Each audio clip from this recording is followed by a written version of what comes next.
You won't believe the current state of the EV market. The largest vehicle accident to date is going to occur, and the EV industry is crumbling right now. Why do these so-called EV graveyards include almost 4,000 unsold electric vehicles? Furthermore, why does Joe Biden need to invest billions of dollars in EVs when consumers are still not purchasing them? The first charges were based on YouTuber Winston Sterzel's drone video of an EV graveyard in the Zhejiang province, which was posted close to Hangzhou. More than 10,000 NET-EV models, he said, were decaying away in a field. However, Rainford's field research showed that there were other kinds of automobiles parked on the field in addition to the 146 NET-EV cars. According to Rainford, the automobiles aren't brand new because of the garbage that's piled up in the storage areas and the aftermarket floor mats and seat coverings.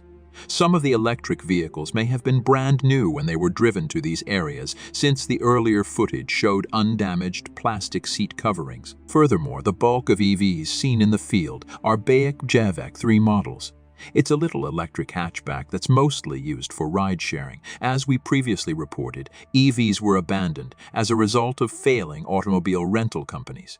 After a short-lived e-bike rental frenzy in China, ride-sharing services saw a similar pattern. According to Rainford, customers might use an app to locate rental EVs, unlock them digitally, and then take off. However, Rainford notes that public transit is often quicker on China's metropolitan roadways, which may have played a role in ride-sharing firms' demise. The reason for the failure of several Chinese ride-sharing businesses, which resulted in hundreds of abandoned electric vehicles, might be attributed to their asset-heavy and complex administration structures. Furthermore, hiring these EVs was cumbersome due to the absence of uniform parking places and the lower cost of taxes in China. China's EV market took off after 2016, and newer models, which are inherently more advanced than the mediocre EC3, are the reason for this development. The electric hatchback was first available from BAIC with a 20 kHh Taiju battery, but it was subsequently upgraded to a 30 kWh battery. Later on, Rainford said, it improved upon its 112-mile range. The specifications were not verifiable by us. Instead of listing the EC3, BAIC's website features the more contemporary X3, which is similar to the Chevrolet Bolt EV. Drone video from inside China also reveals a number of Toyota, Hyundai Geely and Dongfeng Peugeot Citroën cars parked at the far end of the EV graveyard. According to the presenter, a large number of these models are brand new and unregistered, potentially awaiting delivery or purchase. The Chinese economy and the rest of the global economy are like conjoined twins. It would be like trying to separate conjoined twins. That's the severity of the situation. And it's actually worse for a lot of other companies than it is for Tesla. I mean, I'm not sure where you're going to get an iPhone, for example. Government has been directed by President Joe Biden to purchase American-made electric automobiles produced by union workers. There is only one issue. There aren't any cars like that. The top American producer of electric vehicles, Tesla Inc., is not unionized but produces a number of models in the country.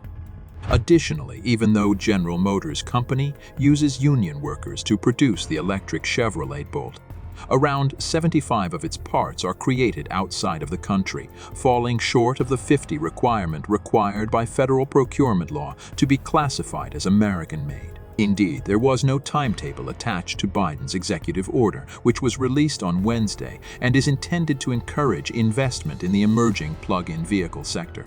Thus, automakers have time to make adjustments. This week, two of them, General Motors and Nissan Motor Company, announced their intentions to build fleets that are carbon neutral in the next decades. Ford Motor Company has already said that it will achieve carbon neutrality by 2050. Furthermore, there are several incentives with the 645,000 cars in the U.S. government fleet, just 3,200 of which are electric. Do I believe Tesla and GM will bend to get into a significant U.S. government market? Yes, I do, said Scott Sklar, the Environment Energy Management Institute's Director of Sustainable Energy at George Washington University. They pursue the money. Given the size of the government's yearly car buys, Biden's initiative may also contribute to an increase in domestic EV manufacture overall, according to Sam Ori, executive director of the University of Chicago's Energy Policy Institute. In an electric vehicle market where you're looking at 300,000 to 350,000 units a year, an extra several tens of thousands could have an impact for manufacturers, Ori said. The federal government acquires 50,000 to 60,000 new vehicles a year. According to the Paris-based International Energy Agency, plug-in vehicles make up 2.6% of all auto sales worldwide and around 1% of automobile sales in the United States. As of right now, the United Auto Workers 2021 Union-Built Vehicle Guide lists the Chevrolet Bolt as the sole electric vehicle. The guide lists automobiles manufactured in the United States or Canada by UAW or Unifor union members. A UAW spokesperson, Brian Rothenberg, expressed optimism that organized auto workers would be able to increase output to satisfy the amount of demand for electric vehicles by the federal government. According to an email from Rothenberg, the UAW has been working closely with the Biden transition team and now the administration on policies regarding the shift from combustible engines to EVs. Biden agrees with our position that these new jobs replacing combustible engines are union wage and benefit jobs that are created right here in the U.S., according to Rothenberg. But it will take some time for the switch to happen. According to 2020 statistics from the National Highway Traffic Safety Administration, just 24% of the components used in GM's main electric vehicle, the Bolt, were produced in the United States and Canada, which is considered domestic under the American Automobile Labeling Act. South Korea provides the majority of the components. Electric Prospects, GMA spokesperson Jianai Jinivan said in a statement, "We are excited that President Biden shares our enthusiasm for American manufacturing as well as electric vehicles, as we move toward a zero-emission, all-electric future. Adding EVs to government fleets and the necessary infrastructure to support them is a wonderful approach to get more EVs on the road." 35% of the components used in the Nissan Leaf are made at a non-union facility located in Smyrna, Tennessee. The Model X has a domestic content of 55 mi, while the Model I and Model S have a content of 60 Tesla manufactures these vehicles in Fremont, California, using non-union workers. This year, Ford unveiled the all-electric Mustang Mach-E, yet it's currently being manufactured in China and Mexico. The General Services Administration and White House spokespeople chose not to respond when asked whether automakers would be able to keep Biden's promise. Federal agencies have traditionally been required to acquire domestic commodities. However, this requirement only applies to manufactured items in which the majority of their component value is created domestically. On Monday, Biden issued an executive order mandating that a government panel strengthen the criteria defining items labeled as American-made, guaranteeing that a greater proportion of American labor and components be used in their production. In introducing his Buy America campaign on Monday, Biden said, "At this time, if you manufacture a vehicle for the federal government, you need to show that at least 50 of the components of that vehicle were made in America." However, he said that there are workarounds that let automobiles pass the requirements even when the most expensive components, such as the steel and engine, are produced elsewhere. Obama and Bush President Biden is not the first to attempt decluttering the government car fleet. Prioritizing the purchase of more electric cars was another major goal of former President Barack Obama. Additionally, President George W. Bush promoted similar ideas before to Obama. Structuring a government procurement system which inherently promotes less expensive purchases proved to be difficult.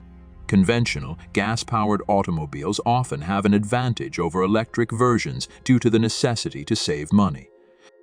Furthermore, there isn't a one-size-fits-all solution due to the diversity of the government fleet, which includes anything from heavy-duty trucks and tactical utility vehicles to tiny, compact automobiles. The government fleet, according to Ori of the University of Chicago, is very diversified. It won't meet the requirements for the federal fleet.